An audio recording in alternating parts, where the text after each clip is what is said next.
Tito's Handmade Vodka is America's favorite vodka for a reason. From the first legal distillery in Texas, Tito's is 6 times distilled till it's just right. And naturally gluten-free, making it a high-quality spirit that mixes with just about anything. From the smoothest martinis to the best Bloody Marys. Tito's is known for giving back, teaming up with nonprofits to serve its communities and do good for dogs. Make your next cocktail with Tito's. Distilled and bottled by 5th Generation Inc., Austin, Texas. 40% alcohol by volume. Savor responsibly. Welcome to PeopleTech, the podcast of WorkforceAI.news. I'm Mark Pfeffer.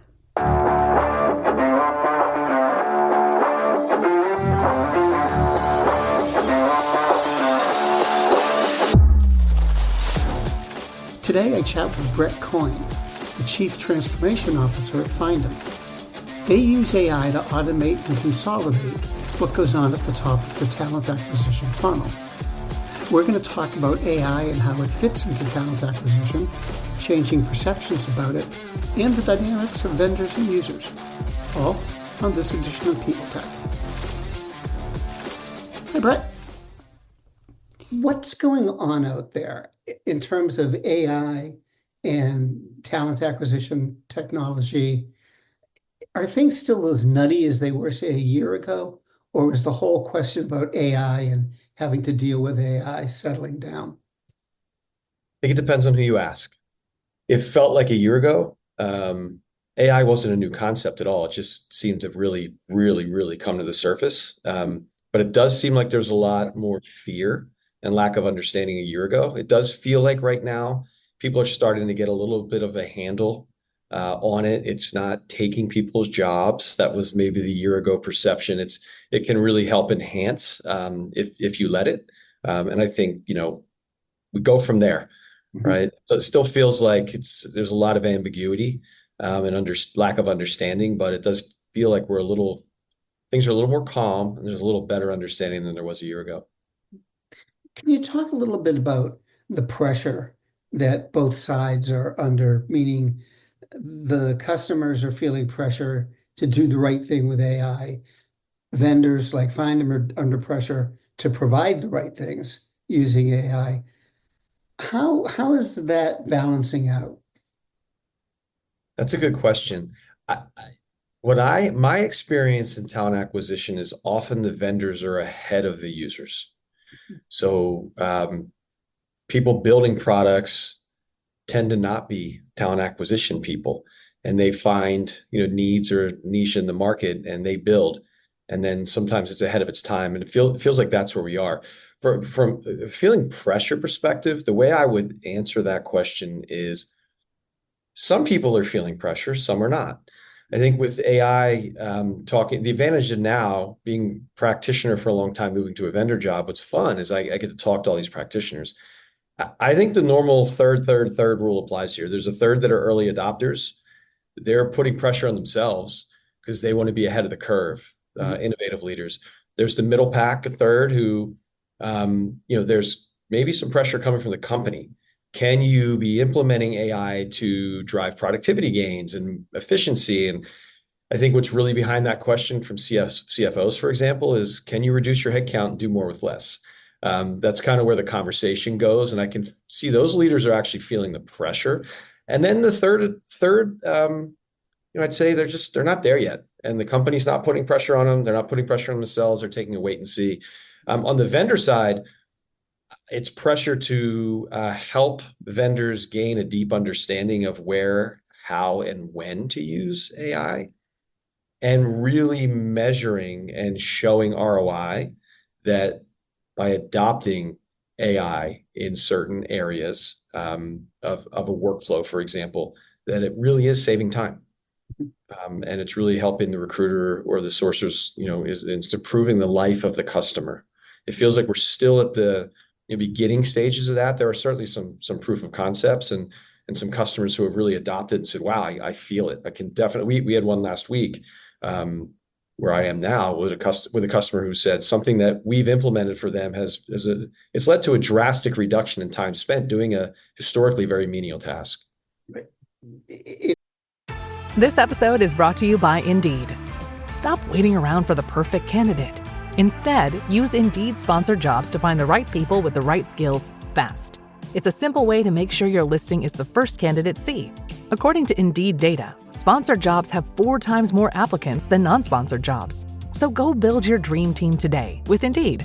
Get a $75 sponsored job credit at Indeed.com/podcast. Terms and conditions apply. Running a business comes with a lot of what-ifs. But luckily, there's a simple answer to them. Shopify. It's the commerce platform behind millions of businesses, including Thrive Cosmetics and Momofuku, and it'll help you with everything you need. From website design and marketing to boosting sales and expanding operations, Shopify can get the job done and make your dream a reality. Turn those what-ifs into... Sign up for your $1 per month trial at shopify.com/special offer. It feels like also this is happening in a sort of more business-like environment where the vendors and the customers are having a different kind of conversation that's not so geared toward pushing ahead, but to figuring out the right solution. Am I right on that? I think that's right. I think the vendors are always pushing a little harder.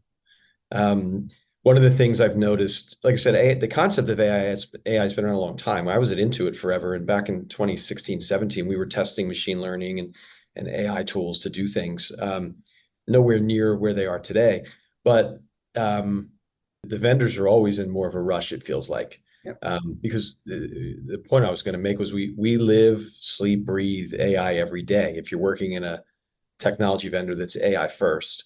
So I think my understanding of it accelerated greatly coming here as opposed to being on the practitioner side, where on the practitioner side, I think it's more, they're going to move at the pace they want and need to move to make sure they're doing the right things for themselves. And then also, depending on the industry you're in, if you're in banking versus tech or manufacturing or financial services, tends to be more compliance and regulation. And so, sometimes there might be a desire to move faster and you just can't, as a practitioner. Now, thinking also about the work of the vendor, it felt to me when I was watching, it must have been really kind of crazy trying to build new products amid all the hype that's going on. Is that true? I mean, I sense that some people were getting caught up in a dynamic where they were trying to build the latest and greatest thing, but the definition of latest and greatest was changing, by the hour almost. How does a company like Findem deal with that? So I would say there's 2 things going on to your point. The first one is there are a lot of companies trying to build the latest and greatest, and so that can create confusion for customers. Hey, what is the greatest and latest? How do I know it works? I think what's different about Findem, and one of the great things about being on the practitioner side for so long and then coming here, and how I look at the problem and some of the practitioners I've hired relative to, say, a vendor who's never worked on the other side, is latest and greatest is going to be defined by the customer. And so really getting deeply knowledgeable about what are the problems that the customer is trying to solve, right? More often than not, they're trying to save time, they're trying to save money, they're trying to become more productive, and they want a great experience. Those are the 4 things that I've clearly landed on that the customers are looking for. So I think what's going to differentiate vendors are those who spend a lot of time listening and asking questions and solving the problems that are most important to the customer. And that will be defined by the customer as what is the latest and greatest versus those who go off and build what they think it is. And then, the customer gets their hands on it. Now, one of the messages that comes out loud and clear in the market for AI is that this is going to increase your efficiency. It's going to increase your productivity. That's what everybody talks about. But is that really it? Are there other things that AI and generative AI are going to do besides just save time? So I do, and I'll answer the save time though first, because I think that is a really important, again, back to vendors telling the customer how they're going to save time versus the customers fitting AI solutions into how they're working day to day and finding opportunities in their workflow. I think this is something we're working really hard to do. It's like we have to find ways as vendors to align to how people are used to doing their job and look for opportunities within where they spend time to add a layer of AI that is actually going to benefit them. I'll give you a perfect example. I spent a lot of years as a recruiter logging into my applicant tracking system, and I get 300, 400, 500. I'm seeing customers and friends of mine saying that they're getting 1,500 applicants per rec. Mm-hmm. Going through them one at a time. Application review. AI can do, you run your search, apply it against the inbound applicants, rank scores and filters in about a second. So it's saving you a lot of time. Where I think it will do things other than where I'm already seeing it doing things for people, aside from just saving time, is up-leveling your ability to move quickly with a lot more information. So consolidation of information and having AI and generative AI help summarize, answer questions, take a person's profile, match it to the job description. Hey, write me a summary why this person's a good fit. Another example, recruiters and sourcers spend a lot of time typing up emails to attach a resume and send it to a hiring manager. A lot of the technology that we have, for example, can do that in a second. Right. And so it is saving money, but it's also up-leveling the insights that you might be providing to the manager, the amount of information that the AI can process and help you summarize and put thoughts essentially together, and send it off. Analyzing data. I have found, in my career as a practitioner, understanding data and being able to tell a story is something you have to learn, and there's an art to it. Some people are really good at it, some people are not. When it comes to talent analytics and metrics and reporting, having, for example, generative AI that can interpret the data and tell a compelling story to help influence where people may spend their time or what their focus should be to get a different outcome. That's up-leveling, the recruiter, giving them an advantage in terms of, let's say you have a recruiter or a recruiting director and they're not used to or haven't really been taught how to interpret the right data. If you can apply generative AI and ask the right questions to that data set and get really good summary answers, you're essentially teaching yourself how to analyze data, interpret it, tell the story, and you're up-leveling yourself. And so you're growing, in your role. And you don't need someone to teach you how to do that. And I've seen this play out here. So it's pretty interesting. Well, Brett, thanks so much. It's really interesting talking with you. I hope you'll come back and do it again. Thanks for having me. Sure.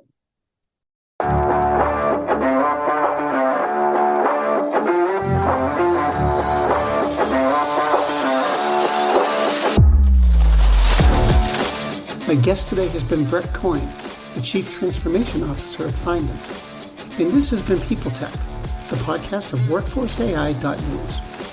We're a part of the Work Defined Podcast Network.